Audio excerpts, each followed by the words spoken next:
Vamos a la palabra de nuestro buen y gran Señor en la mañana de hoy. Y para ello les pido por favor que abran sus Biblias en el Nuevo Testamento, Evangelio de Mateo, capítulo número 19. Mateo 19, versículo 16. Leamos detenidamente el 16 y el 17.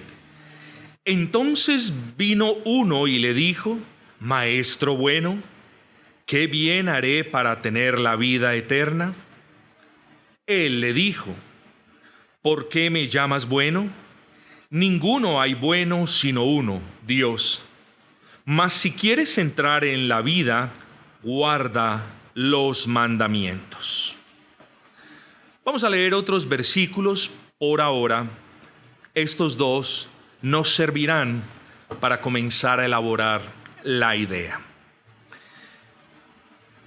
Amigos, este versículo se encuentra en el contexto de personas que se iban acercando al Señor Jesucristo.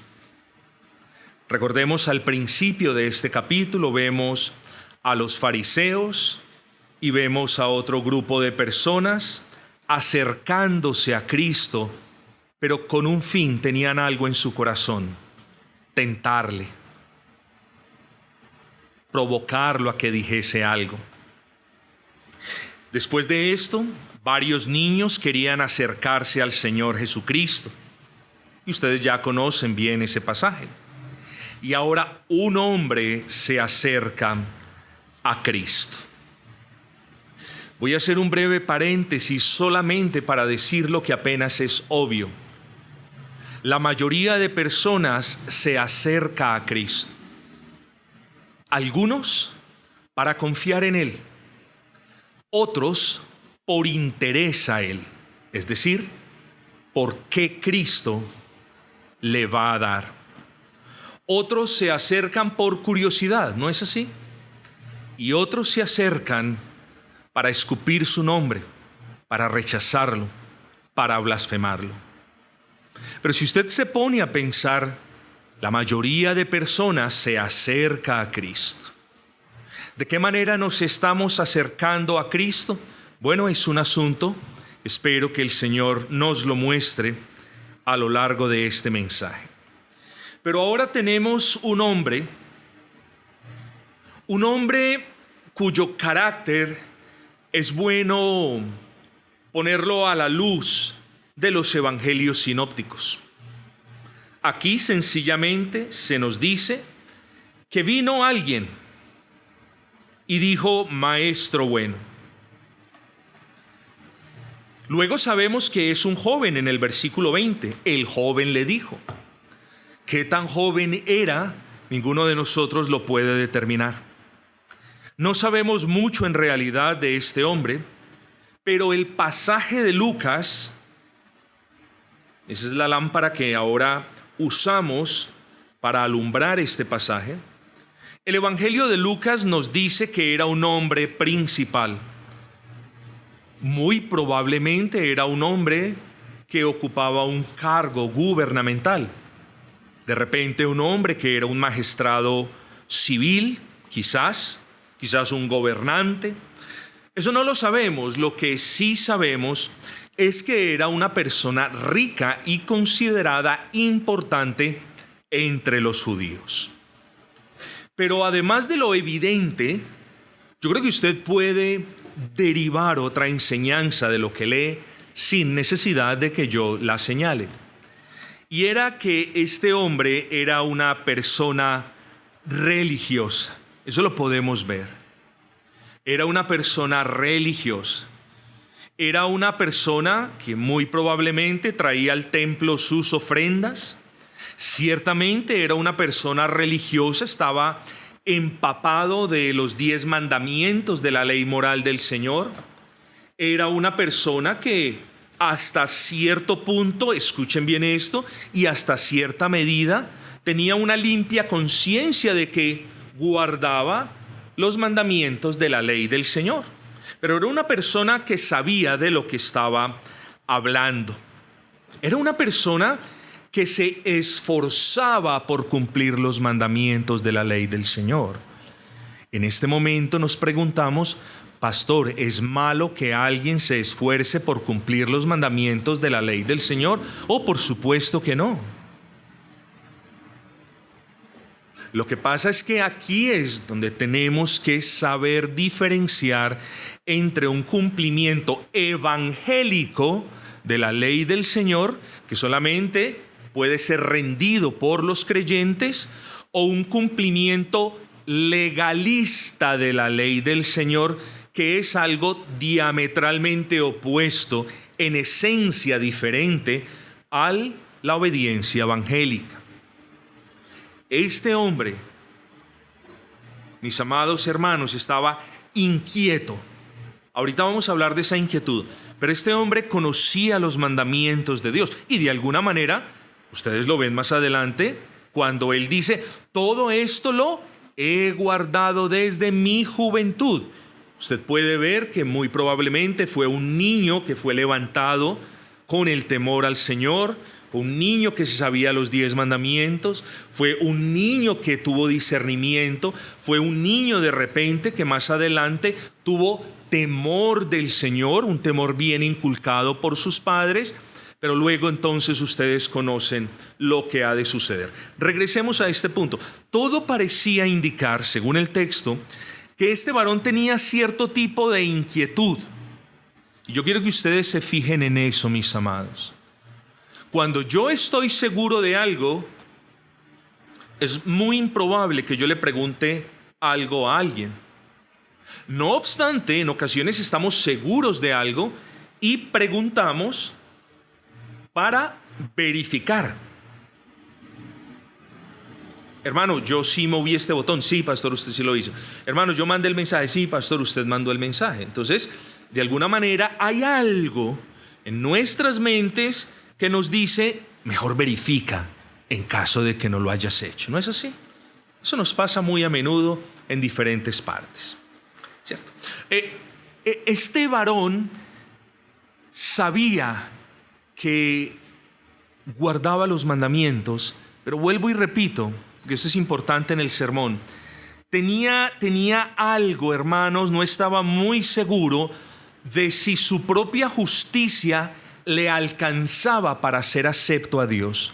Es decir, este varón joven, rico, importante, este varón que era probablemente un gobernante, esta persona religiosa, era una persona, religiosa, pero algo en su corazón le taladraba y no le dejaba tener una certeza de si lo que él hacía era suficiente para que Dios le concediera la vida eterna. Este caso es complicado. Para nosotros es fácil ya discernirlo desde el punto de vista de los lectores de las Sagradas Escrituras. Pero este caso es complicado, porque aquí tenemos literalmente a una persona que llena todos los cuadritos. ¿Piadoso? Sí, las obras de este hombre son piadosas. ¿Se sabe los mandamientos y los guarda? También. ¿Da ofrendas en el templo? También. ¿Va al templo? Ni se diga. O sea, este hombre, hermanos, rellenaba todos los requerimientos de la religión en el sentido externo de la palabra. Yo no mato, yo no robo, voy a la iglesia, doy ofrendas, hago esto, no hago lo malo, no soy como aquel. Todas esas cosas típicas de una persona religiosa, ¿cierto?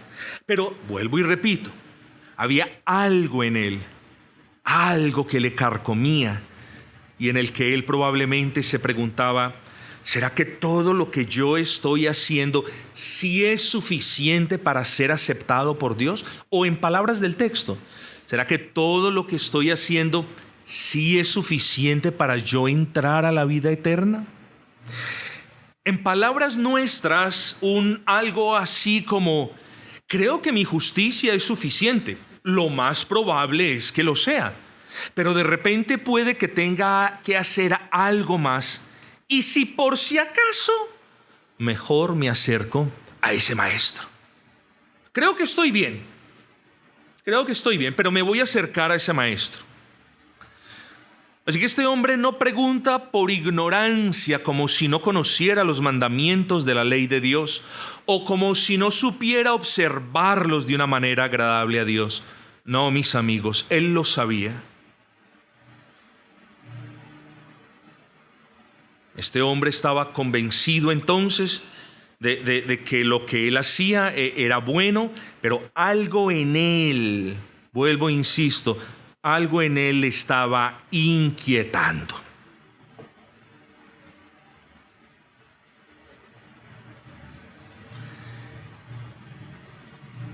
Este corto sermón, espero, trata acerca de 5 errores. Me permiten ustedes usar el adjetivo fatal, garrafales. Errores que son obstáculos insalvables para todo aquel que quiera acercarse a Cristo, precisamente buscando la vida eterna. Insalvables. Y vamos a verlos. Y ese es el título sencillo de este sermón: 5 errores de quienes buscan la vida eterna. Y sin más preámbulos, llegamos al versículo 16, por favor. Entonces vino uno y le dijo: Maestro bueno. He ahí el primer gran error.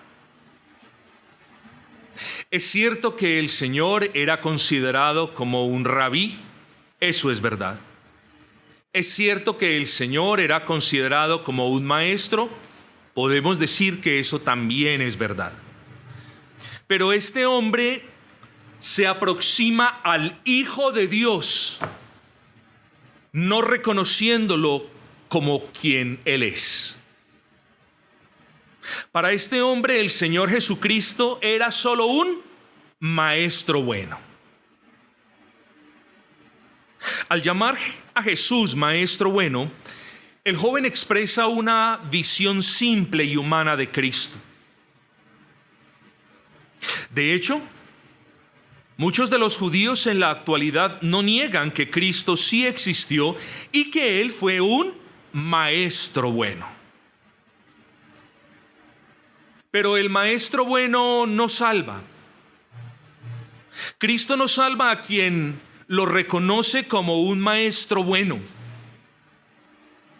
Estaba leyendo un artículo la semana pasada hablando de Cristo como uno de los grandes maestros de la metafísica, uno de los grandes maestros. Cristo no salva como maestro. La segunda persona de la Trinidad tomó forma de hombre y sin pecado vivió a nombre de los hombres que creen en Él, y en Él no hay pecado. Así que Cristo no es un maestro bueno en el sentido como lo vio este hombre. Y si las personas se acercan a Él como un maestro bueno, en Él van a encontrar buenas enseñanzas, pero no salvación. Porque si por salvación vamos a los pies de Cristo, entonces debemos venir a los pies de Cristo con la fe de que Él es el Hijo eterno de Dios y que en Él encontramos perdón para nuestros pecados. Muy por encima de ser un simple maestro, vuelvo y repito, Cristo es Dios mismo. Es la segunda persona de la Trinidad. Es el enviado de Dios. Es el mediador constituido por Dios para que medie entre Él, es decir, un Dios ofendido con el pecado de los pecadores, y los pecadores que ofenden a Dios con sus pecados. No hay otro mediador, dicen las Sagradas Escrituras.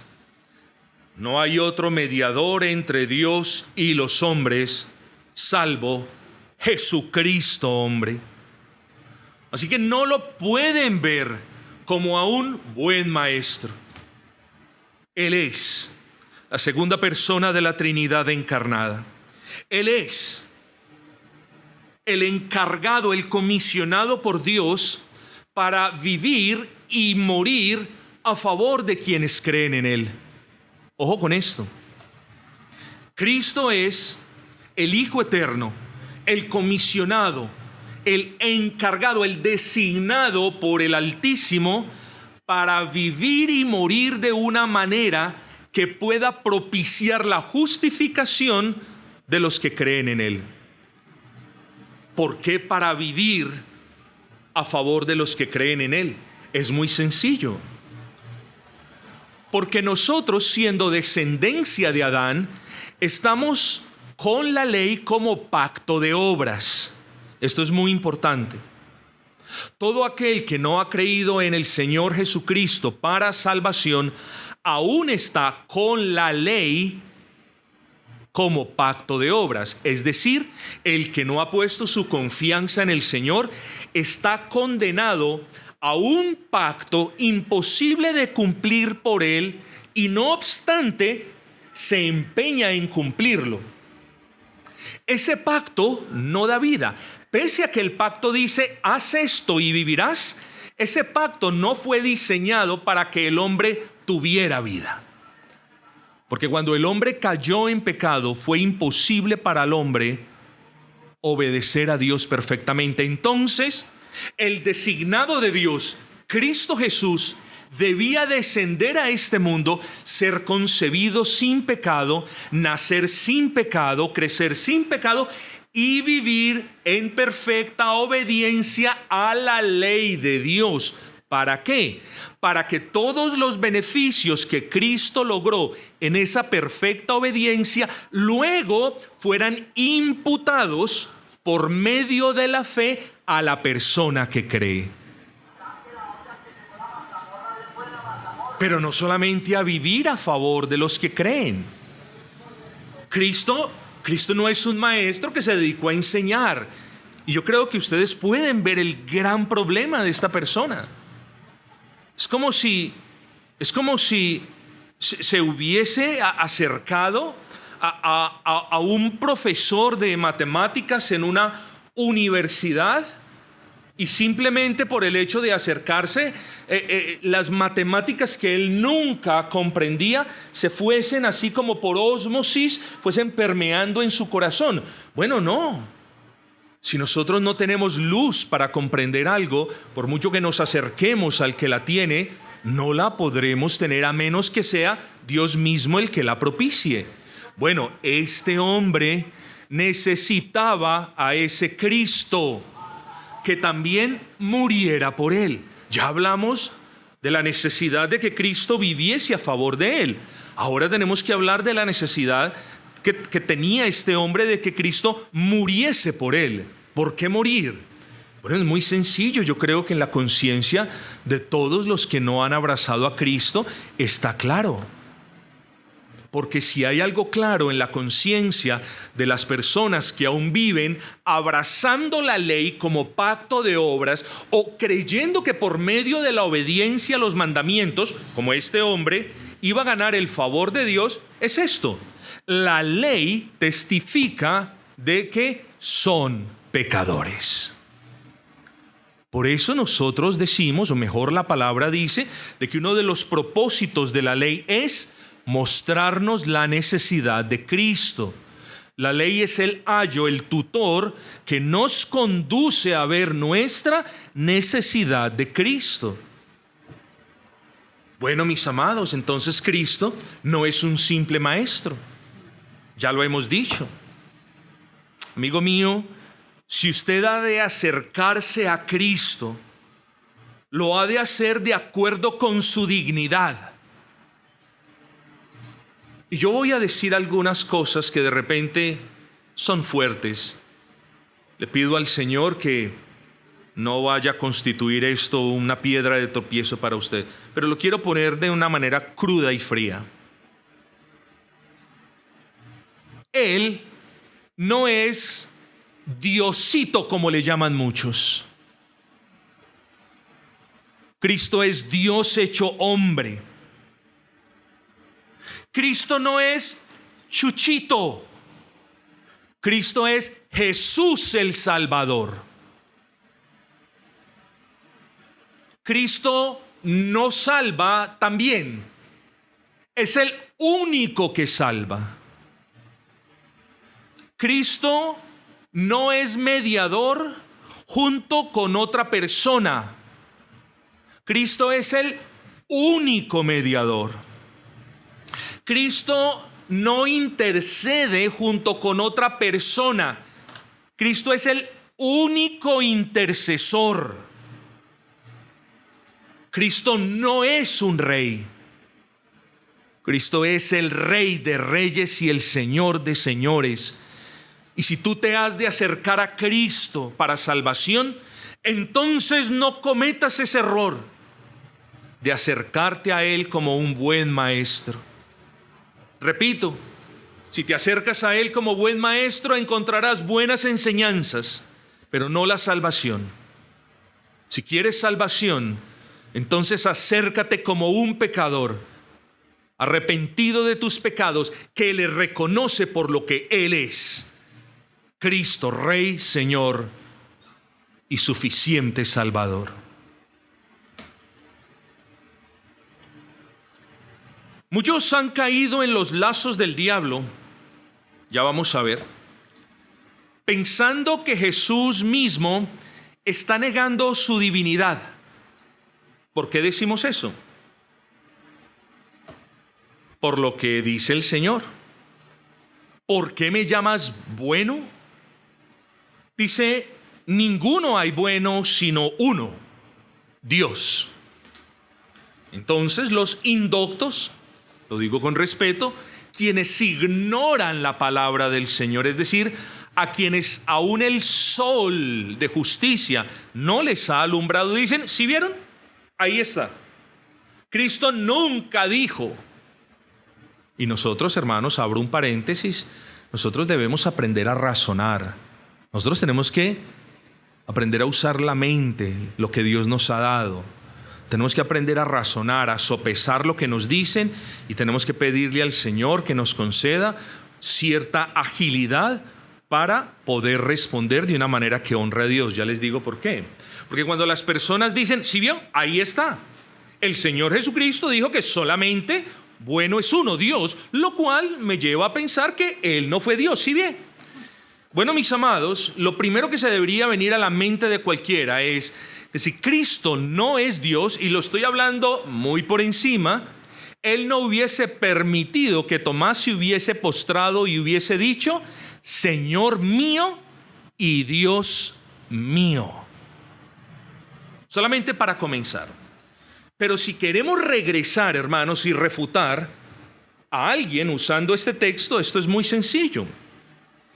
Cristo no está negando su divinidad en lo absoluto.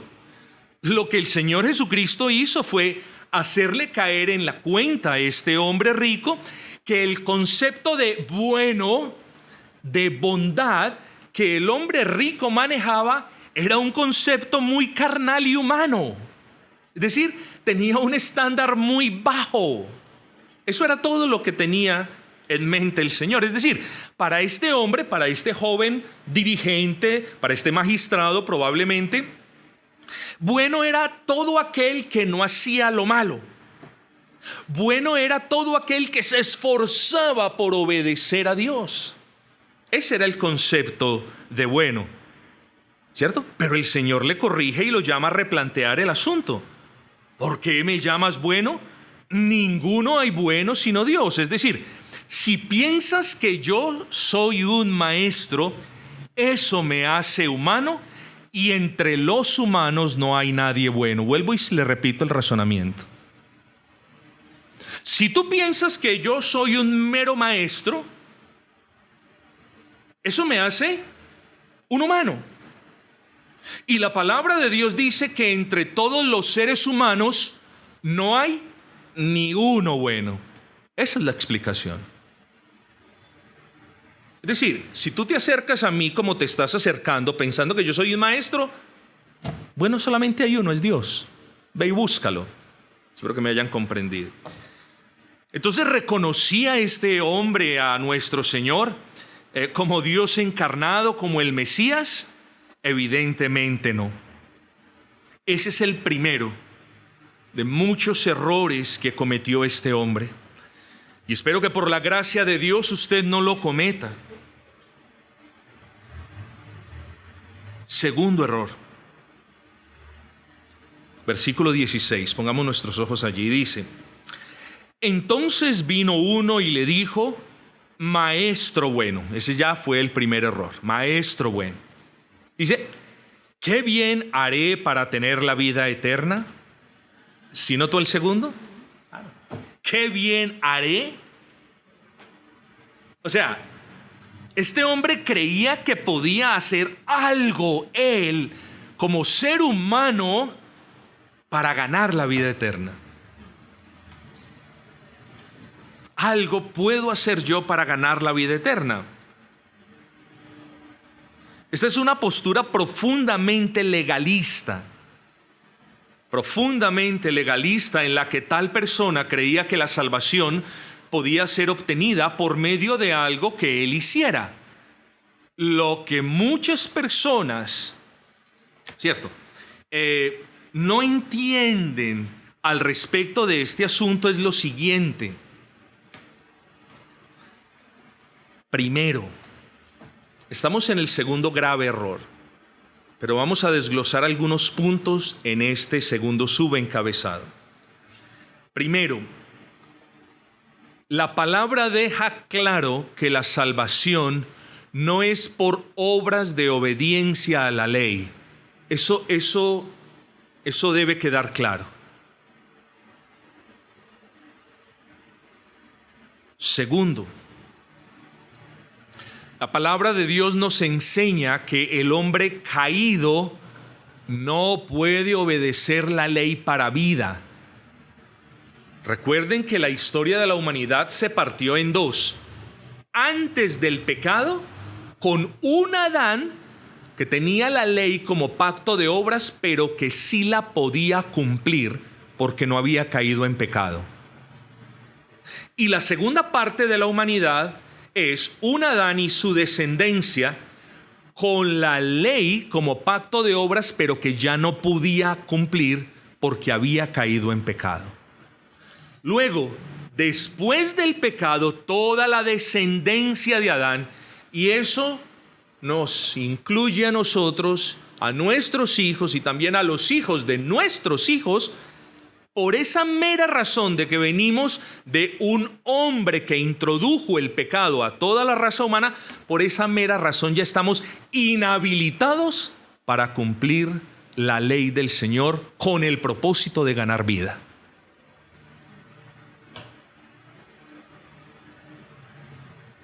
Así que el pecado original deshabilitó la capacidad innata o inherente del hombre de obedecer la ley de Dios. Luego usted tampoco la puede obedecer para vida. Este hombre creía que sí se podía. El Señor le dice, no se puede.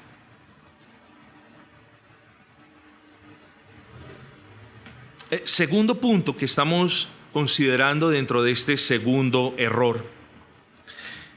El bien aparente que este hombre pudiera hacer no era aceptado por Dios. No solamente hemos visto en el primer punto que la persona no podía cumplir con las demandas de la ley moral de Dios para obtener vida eterna. Ya lo vimos.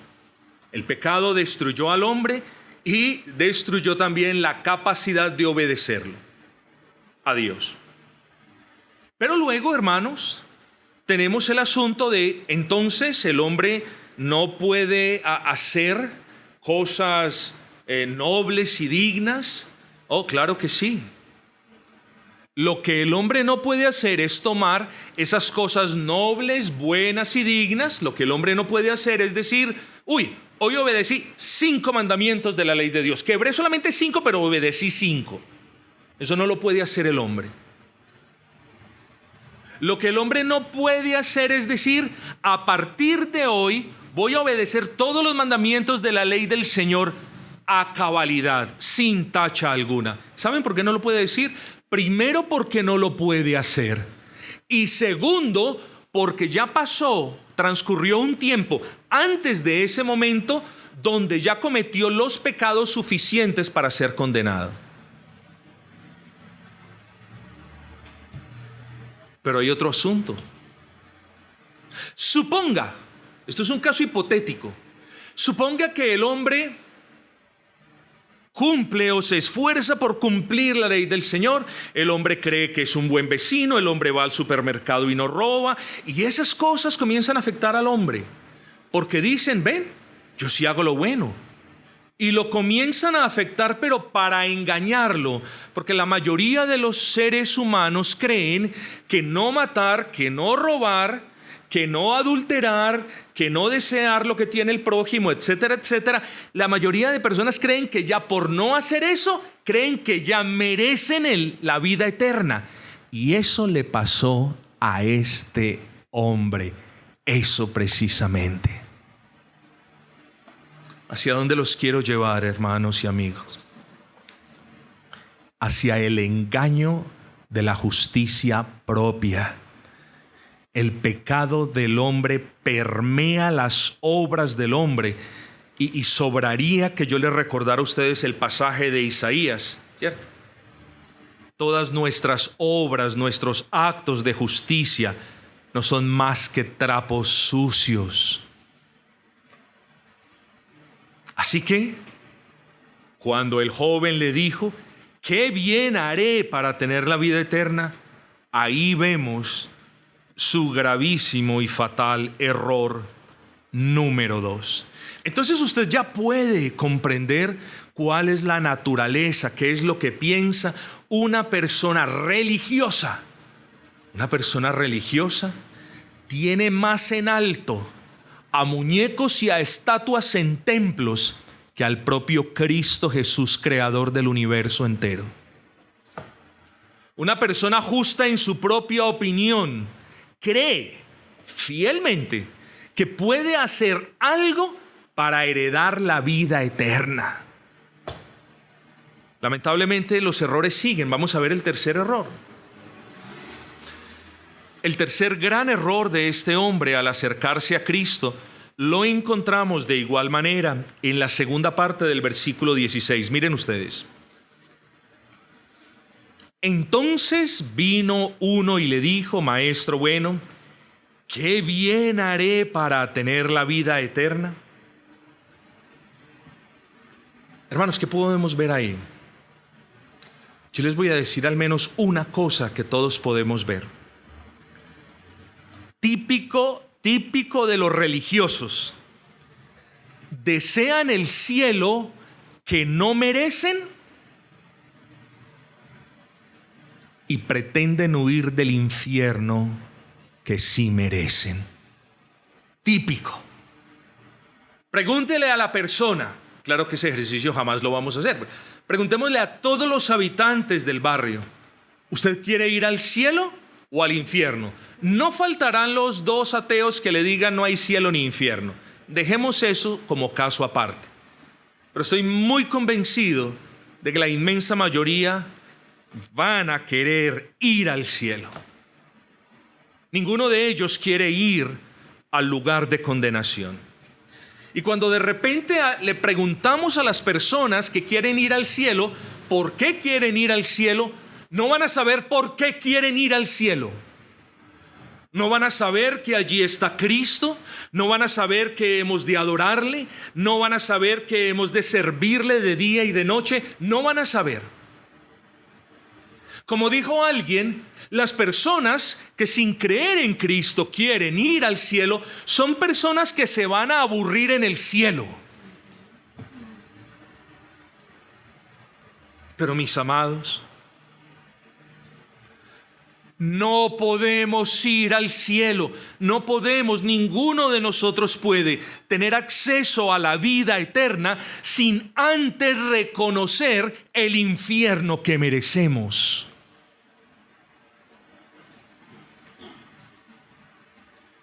Yo no me puedo presentar delante de Dios y decir: Señor, tú eres bueno, Señor, gracias, Señor. No, mis amados.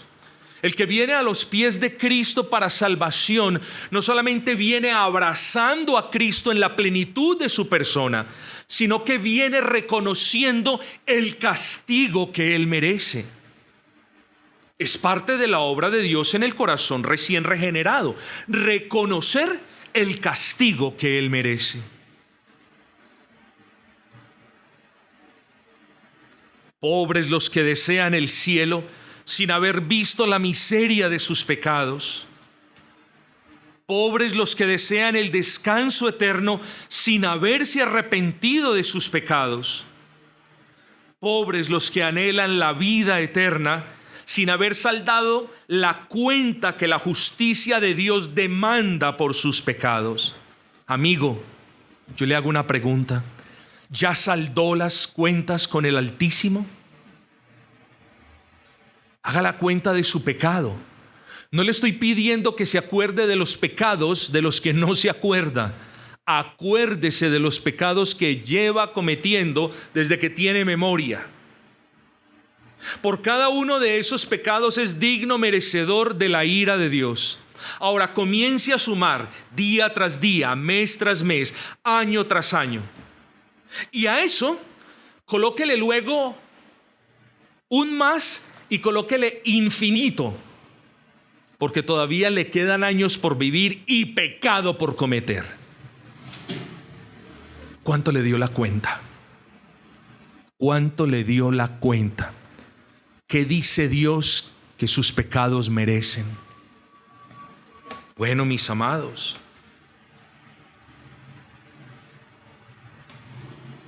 ¿puede pagar usted la cuenta? Y el punto es que no la puede pagar. Usted no puede saldar cuentas con el Señor en sus propios términos. No hay nada de lo que usted tenga que satisfaga las demandas de la justicia de Dios. No hay nada de lo que usted haga que apacigüe la ira de Dios por sus pecados. No hay nada que usted pueda recopilar, recoger, ahorrar, que usted pueda presentar delante de Dios para que Dios diga: mi ira ha sido saciada. ¿O sí? Hablemos de su obediencia. ¿Su obediencia es perfecta? ¿Su adherencia a la ley moral es perfecta? ¿Cumple todos los mandamientos de la ley de Dios a la perfección, incluyendo las virtudes opuestas? No, ninguno de nosotros. Usted no puede saldar la deuda que tiene. Y lo peor es que usted no tiene a nadie que le haga ese favor. O sea, usted podrá tener un amigo que le solucione alguna dificultad por 2 semanas. Usted podrá tener un banco que le pueda hacer un préstamo por 1 año para lo que usted necesita, la universidad de su hijo. Estoy poniendo ejemplos. Pero usted no tiene nadie de su propio género, es decir, un hombre o una mujer, que le haga el favor de saldar la cuenta pendiente que usted tiene con Dios. No tiene a nadie. Pero la ley de la justicia de Dios dice: me paga porque me paga. Eso no es como el banco que las deudas prescriben. Esto no es como el vecino que le prestó algo y que usted se pasa a vivir a otro barrio y que ya el pobre vecino ya no pudo recuperar nada. El castigo no es data crédito para el mala paga. No, dice la justicia de Dios: me paga porque me paga. Hermanos, ¿qué vamos a hacer? Amigo, tú que estás sin Cristo, ¿qué vas a hacer? Ya te he explicado que no puedes saldar esa deuda. Ya te he dicho que ni con dinero, ni con piedad, ni con obras de justicia vas a aplacar la ira de Dios. ¿Qué vas a hacer? Acércate a Cristo, pero no como el Maestro bueno, sino como el Dios hecho hombre, que vino a morir en una cruz para aplacar la ira de Dios a causa de tus pecados. Acércate a Cristo como aquel que derramó toda su sangre para saldar la deuda de tu culpa. Ese Cristo es el único que puede propiciar tu salvación. Ese Cristo es el único que te puede dar la salvación que necesitas. Por tanto, si no tienes a ese Cristo que hace 2000 años saldó la deuda de todos los que habrían de creer en Él, entonces no tienes nada en la vida. Y puede que tengas oro en tu casa, y puede que tus cuentas sean grandes, y puede que tu felicidad aparente sea mucha, pero si no tienes a Cristo, no tendrás la salvación que Dios dispensa por medio de la fe en Él. No cometas ese error entonces de creer que mereces el cielo sin haber visto que Cristo en la cruz del Calvario pagó por el infierno que merecen tus pecados y los míos.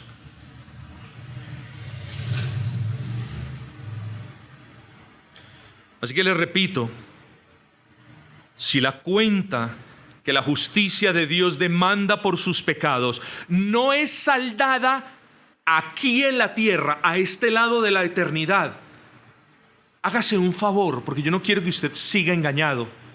No se engañe pensando que va a disfrutar de la vida eterna en la presencia del Dios Trino. Cerciórese hoy mismo de que las cuentas están saldadas. Y yo vuelvo y apelo a mi versículo favorito, Isaías capítulo 1, versículo 18.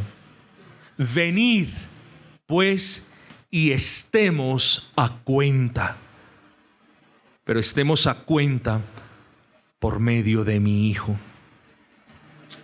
Ahora bien, después de la pregunta de este hombre, aquí vamos a encontrar un aspecto técnico muy interesante.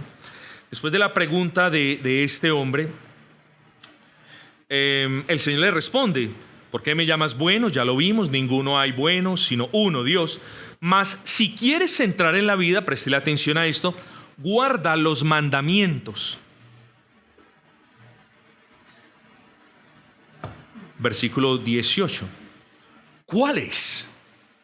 Pero no acabamos de decir que este era una persona letrada, una persona inteligente, una persona religiosa, una persona que conocía estos asuntos. O sea, ¿por qué él pregunta cuáles? O sea, es como si el hombre, el joven rico, estuviese diciendo: Señor, ¿a qué mandamientos estás haciendo referencia? ¿A los mandamientos de las leyes ceremoniales de Moisés? ¿O a los mandamientos? Y ojo, porque esto es importante, este es un servicio evangelístico, pero yo no puedo dejar de explicar este punto, ¿cierto? ¿Cuáles? ¿A los mandamientos de la ley ceremonial de Moisés o a los mandamientos de la ley moral de Dios? Era una pregunta válida, ¿cierto? Era una pregunta válida. Y miren cómo ustedes se van a responder esa pregunta. Y miren cómo el Señor le responde tiernamente después de que él dijo: ¿cuáles, Señor? El Señor le dice: no matarás, no adulterarás, no hurtarás, no dirás falso testimonio. 19, honra a tu padre y a tu madre, y amarás a tu prójimo como a ti mismo. Entonces, ¿cuál es la respuesta que el Señor Jesucristo le da a este hombre? Los mandamientos de la ley moral de Dios. A esos me refiero.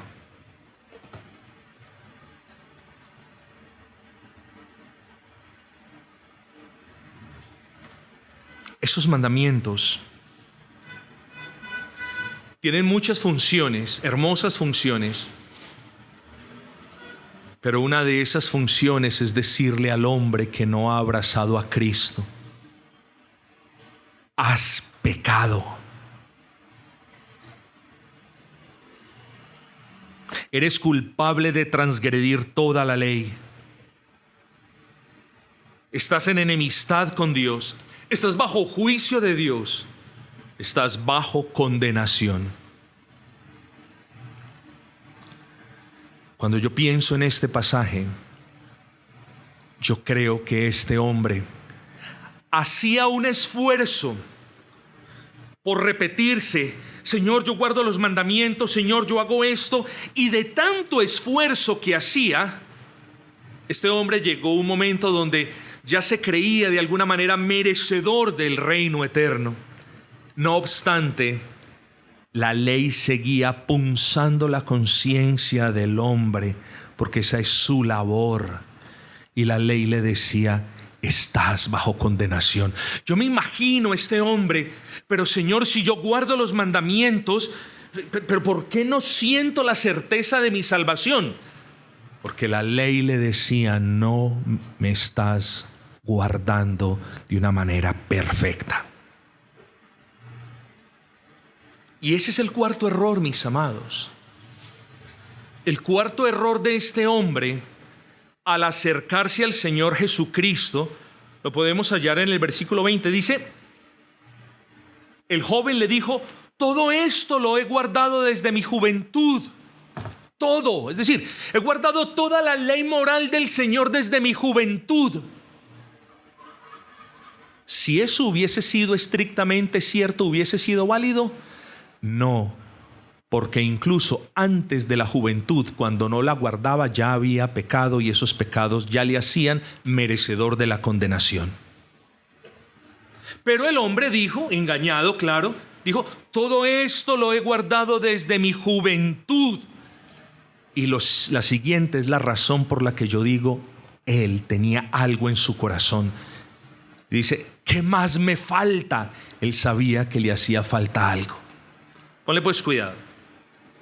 Es decir, pese al testimonio de la conciencia del hombre, el hombre insistía a pensar que había guardado la ley moral, que había observado cada uno de los mandamientos, que obedecía cada uno de los mandamientos y que era justo delante del Señor. Pero ese ¿qué más me falta? Era la voz de su conciencia, de esa misma que ahorita te dice que te hace falta algo. Esa misma. ¿Qué le faltaba a este hombre? ¿Qué creen ustedes? A este hombre le faltaba todo, porque no tenía nada. Su propia justicia era nada. Vaya, venda su mejor pinta, como dice, o traje, y le van a dar por ese traje una fracción de lo que le costó. Vaya, trate de vender su ropa sucia, la que está llena de grasa, de manchas, la rota, y mire cuánto le dan por eso. Nadie se la recibe ni regalada. Así son las obras del que trata de presentar a Dios una obediencia imperfecta.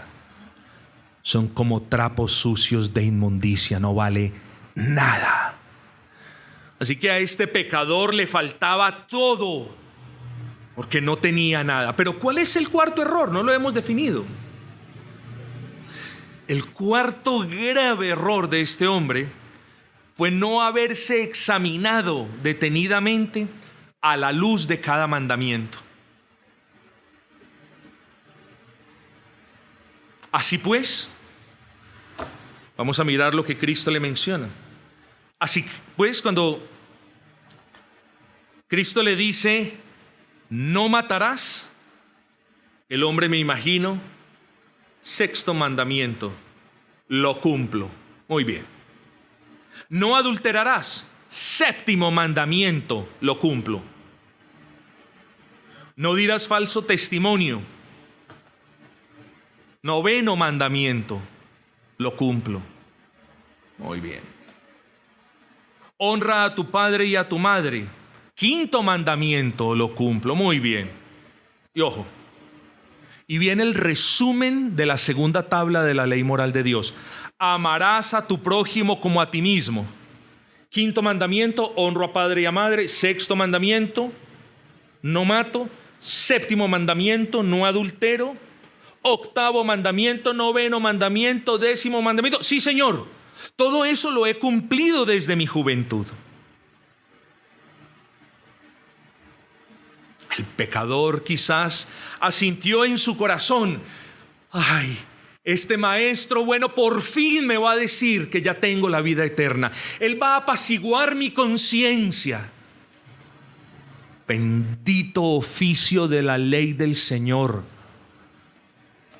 Y Cristo, conociendo todo, le dice: si quieres ser perfecto, anda, vende todo lo que tienes y dalo a los pobres, y tendrás tesoro en el cielo, y ven y sígueme. ¿Qué mandamiento le tocó? El primer mandamiento: no tendrás dioses ajenos delante de mí.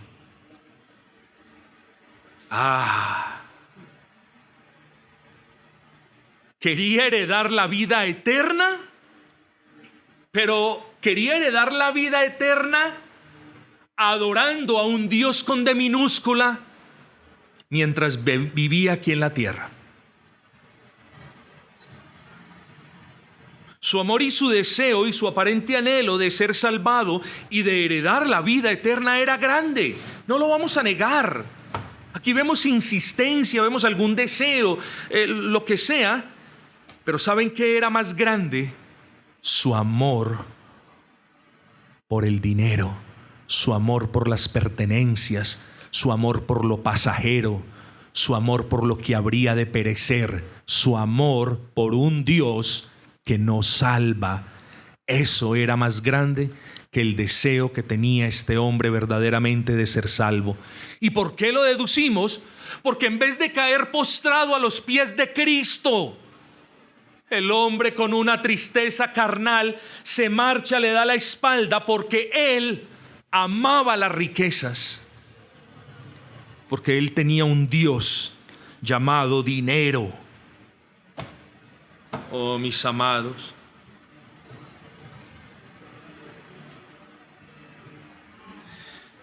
este hombre a su pecado, al pecado de la idolatría,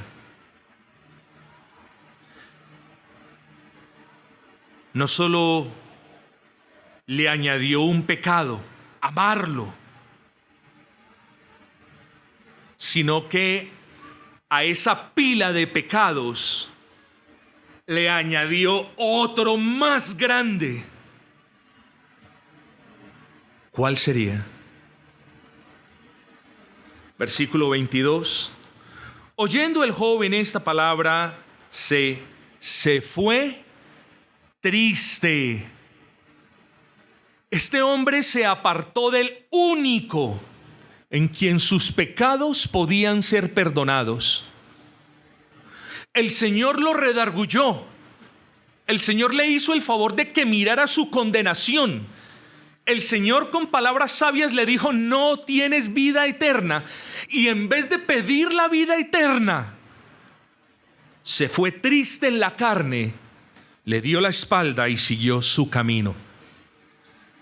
De este hombre no sabemos qué fue lo que pasó. Lo que yo sí sé es que hasta ahí lo deja la Escritura y hasta ahí podemos derivar la enseñanza.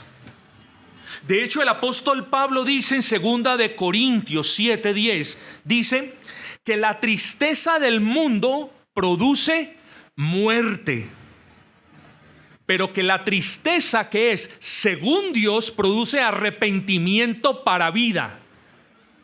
Este hombre se fue triste en la carne, no se fue triste porque había ofendido al Dios bueno que le había dado tanto.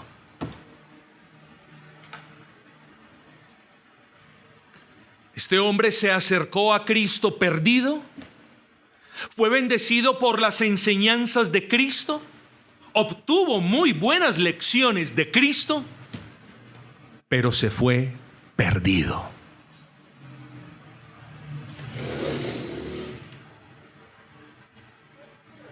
Recuerde esos 5 errores, mis amados. Se acercó a Cristo, pero no como Señor y Salvador. Se acercó a Cristo creyendo que haciendo, ofreciendo obras, obedientes a la ley del Señor, podía tener la vida eterna. Se acercó a Cristo enfocado en el cielo que no merecía porque no había confiado en Él, queriendo evadir y no reconociendo el infierno que sí merecía.